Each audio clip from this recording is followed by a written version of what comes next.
Guys हामी फेरि बाहिर हिँड्यौँ मेरो आमालाई लिएर लर्याङ खर्याङ गर्दै हामी रोज निस्किनुपर्छ राति 5 बजे निकाल्नु थियो। आज चाहिँ यो ढिलो भयो, छोडेर जाने दिन आयो। किन गएको भनेर सोध्दैछ। म मरेर मात्रै जानु होइन, किन अहिले नै जानु आँटेको अहिले। अब ऊ कहिले मर्छ भनेर म कहिले पर्खिनु होइन। ऊभन्दा बामा पहिले परि मरिहाल्यो भने त कसलाई के थाहा त। म चाहिँ अब नेपाल जाएकै छु उसलाई छोडेर। कहिले कहिले कति रिस उठाउँदैन, फेरि माया लाग्छ। म भएन भने उसलाई कति गाह्रो हुन्छ नि त यताउता गर्नु। यस्तो बुढी भएर पनि त चियाहरू यस्तो केहरू पकाएर आफै खाइहाल्छ। अनि घरमा अझै पनि थोरै कामहरू हेल्प गर्छ मलाई। यस्तो भए पनि त मान्छे कति गर्छ भन्छ क्या।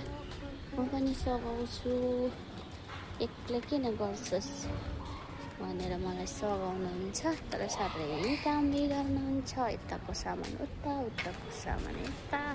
म चाहिँ हैरान हुन्छ दिनभरि त्यो मिलाउँदा अनि गर्नु दिएन भने कति रिस आउँछ नि त।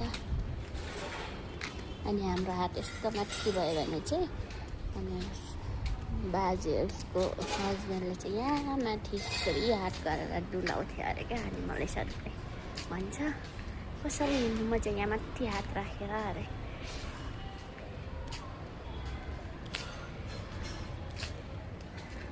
हामी त यति बुढीसम्म बाँच्दैन मलाई। छोटे बच्चे चलने लगते हैं ना, वैसा लगा है मेरा चलना। हाँ,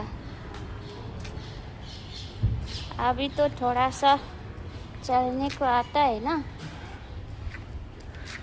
एक राउन्ड पनि हामी चाहिँ मार्नु सक्दैनौँ। अब गएर ऊ त्यहाँ चौतारामा बस्ने 1 घन्टा अनि फर्किहाल्छौँ फेरि। सो त्यहाँ मान्छेहरू हेर्छ भनेर निकाल्छु। अभी इसमें अत्तर 2 बॉटल इतने छोटे आएंगे ऐसा लगता है मुझे। सुरंगी और हीना ऐसा कहना, और सुरंगी नहीं है तो खस और हीना। सुरंगी का अच्छा है चाहियो अरे सेम यस्तो भयो नि कम्ती नपर्छ।